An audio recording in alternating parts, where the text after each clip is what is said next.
Hi friends, welcome to my channel. आज मैं play कर रही हूँ हल्का हल्का सरूर है, Aishwarya latest hit song. Tone मैंने यूज़ की है प्रीसेट टोन है यूरो पॉप की, डिस्को पॉप यूज़ किया है वेरिएशंस में।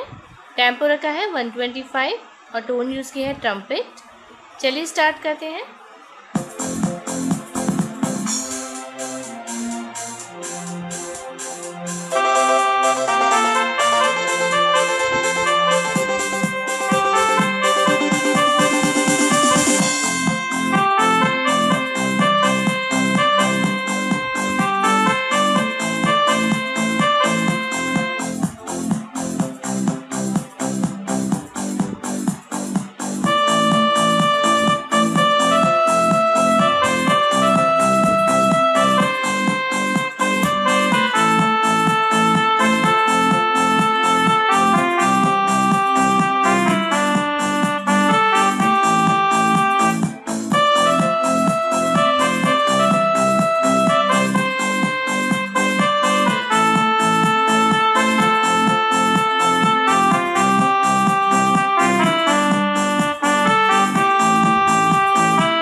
चलिए फ्रेंड्स, देखते से कैसे बजाएंगे।